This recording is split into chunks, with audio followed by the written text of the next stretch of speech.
De manera de complementación con la investigación realizada acerca de la esquizofrenia y de los delirios, presentaremos el siguiente caso, que es el de Marisa, que tuvo su debut esquizofrénico a los 22 años. Marisa tiene 22 años y es estudiante de economías. Es la primera de 3 hijos, nacida prematuramente a los 8 meses. Por parte paterna, su tía murió por suicidio a los 40 años y su prima de 30 años padece esquizofrenia. Su madre describe a Marisa como muy alegre, cordial y apreciada por todos. Cuando tenía 4 años, coincidiendo con el nacimiento de su hermano, empezó a manifestar agresividad, celos y necesidad de atención. Esta actitud siguió durante los años sucesivos. A los 14 años presentó un episodio fuerte de adelgazamiento, 15 kilos en 2 meses, y fue seguida por un psicólogo durante 2 años. Durante el último año de bachillerato empezó a estudiar menos, a salir muy a menudo con los amigos, y a pesar de ello logró superar la selectividad y acceder a la Facultad de Economías. Durante el primer año de universidad aprobó un solo examen. Al comienzo del segundo año empezó a presentar conductas bizarras. Se vestía de manera muy llamativa y se excedía con el alcohol y la marihuana. Con el paso del tiempo, sus condiciones han ido empeorando progresivamente. Pasaba muchas horas viendo la televisión y detectaba en los contenidos de los programas continuas referencias a ella misma y a su vida. Perdía mucho tiempo recortando artículos de revistas y compraba muchos objetos inútiles. El día del ingreso en el hospital en régimen de ingreso involuntario, Marisa había tirado la televisión contra la pared, gritando palabras incomprensibles. En la primera entrevista, Marisa se encuentra temporalmente desorientada, disfórica, da respuestas tangenciales y está convencida de que todos la quieren matar, envenenándola con la comida. Tiene miedo y está angustiada por lo que le ha pasado y por una voz que oye y que le dice. Este caso es sumamente interesante, ya que mediante estamos leyendo este caso y analizándolo, nos damos cuenta que esta persona, Marisa, tenía una gran predisposición genética a padecer de esquizofrenia por parte de su familia paternal. En este caso, su prima de 30 años padecía esquizofrenia, así como su tía de 40 años había muerto por suicidio. Había una gran predisposición genética a padecer algún tipo de trastorno mental. Como ya bien sabemos y hemos mencionado, la esquizofrenia tiene una gran predisposición genética. Es muy probable que si alguien de tu familia ha padecido esquizofrenia, tú tienes esa predisposición, esa probabilidad de en algún punto de tu vida tener algún debut esquizofrénico. Claro, esto no es la regla, ya que más que todo, si tienes una predisposición genética, no es de ley que tú llegues a desarrollar genética, pero si estás expuesto a factores ambientales que pueden detonar esta enfermedad, pues es mucho más probable, ¿verdad? Como estrés crónico, aislamiento social.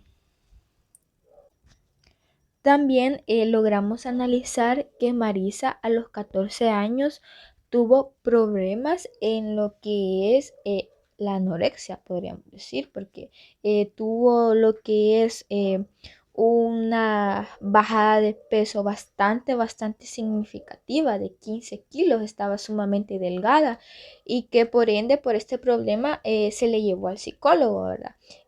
Normalmente las personas con anorexia tienen lo que son problemas de disforia corporal, ¿verdad? Estas personas tienen miedo a subir de peso y están continuamente dejando de comer para bajar kilos, ¿verdad? Estas personas tienen una autoestima muy baja, tienen un reflejo de ellas como personas gordas cuando probablemente estén incluso en lo que es un bajo peso, ya entrando a lo que es a desnutrición. Y bueno, en esta investigación mencionamos en un apartado que de hecho la anorexia nerviosa hay ideas muy delirantes, incluso ya delirantes como tal, ¿verdad? Porque estas personas tienen lo que es un delirio corporal, que se ven como personas feas, por ejemplo. En este caso, estas personas se ven gordas, gordas y nadie les quita que están gordas y que tienen que seguir y seguir bajando de peso porque siguen estando gordas cuando claramente están sumamente delgadas, como mencionamos, que incluso están entrando en lo que ya es un físico desnutrido. Y claro, este tipo de psicopatologías dan comorbilidad a poder desarrollar otro tipo de psicopatologías, como en este caso es la esquizofrenia, ¿verdad? Marisa ya había tenido contacto con lo que es lo que son los delirios, ¿verdad?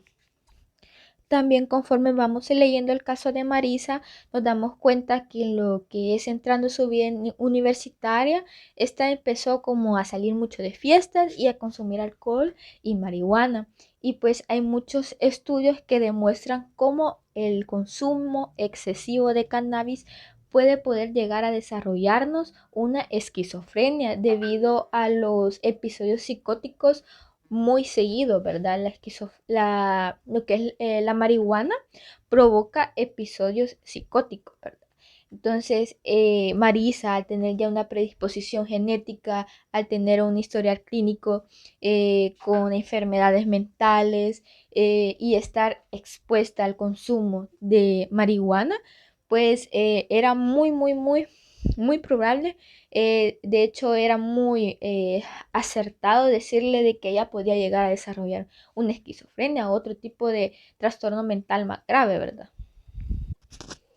Y una característica que tiene la esquizofrenia también es que suele desarrollarse lentamente.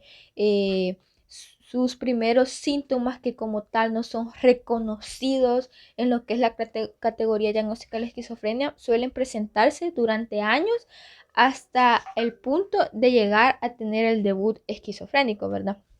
Y en este caso podemos observar que poco a poco, después de estar en la universidad y haber tenido el contacto con enfermedades mentales, estar en la universidad, descuidarse de los estudios académicos, que es un signo temprano de lo que es la esquizofrenia, ella empezó a aislarse, ¿verdad? Ella empezó a lo que es estar todo el día viendo la televisión, estar enfocada demasiado en recortar revistas, ¿verdad? Y este es otro signo de la esquizofrenia, ¿verdad? Empezar a aislarse cuando la persona empieza a sentir que está perdiendo el sentido compartido de la realidad, ¿verdad? Empiezan a aislarse socialmente, ¿verdad? Y que esto es demasiado importante de resaltar, ya que una de las características de lo que es la esquizofrenia es el aislamiento social que provoca, ¿verdad? Estas personas se van a otra realidad, por así decirlo. Entonces, esto fue muy significativo en lo que es el debut esquizofrénico de Marisa, ¿verdad? En el cual ya ella empezó como tal a tener los síntomas diagnósticos de la esquizofrenia, como son los delirios. En este caso ella empezó a tener delirios de persecución, delirios de referencia, ¿verdad? Ella sentía de que lo que decían en la televisión era dirigido hacia ella. Empezar a tener delirios persecutorios en los que sentía que su familia le iba a envenenar, le iba a matar, y a tener alucinaciones auditivas, que es muy característico de la esquizofrenia, ¿verdad? Estos tipos de alucinaciones son en las más comunes, aparte de las visuales, ¿verdad? Escuchar voces, ¿verdad? Y escuchaba voces que le decían de que la querían engañar, que le querían hacer daño. Como también presentó este pensamiento desorganizado, ¿verdad? Tenía un discurso incoherente, ¿verdad? A la hora que le hacían una pregunta contestaba con otra cosa, ¿verdad? Una respuesta tangencial. Su discurso no tenía ningún tipo de coherencia, las ideas que decía no tenían ningún tipo de relación, así como también presentó los síntomas negativos, que es otra categoría diagnóstica de lo que es la esquizofrenia, que es más que todo cuando la esquizofrenia afecta a lo que es el estado anímico de la persona, ¿verdad? Las personas esquizofrenias desarrollan lo que es depresión, ansiedad, ¿verdad? y ella empezó a presentar lo que es un cuadro de emociones disfóricas, ¿verdad? Empezaba a sentir de repente tristeza, pena, melancolía, vergüenza, ¿verdad? También presentó otra categoría diagnóstica de la esquizofrenia, que es el comportamiento motor muy desorganizado, ¿verdad? Ella empezó a actuar muy raro y cuando se dio su debut de esquizofrénico, el episodio psicótico, el primer episodio psicótico, ella tiró lo que es la televisión, ¿verdad? Contra la pared, ¿verdad? Esto es algo muy común en las personas esquizofrénicas, tener este comportamiento motor anómalo, ¿verdad? En el que puede manifestarse como, por ejemplo, hacer pequeñas tonterías, hasta incluso estar demasiado excitados o presentar lo que es la catatonia.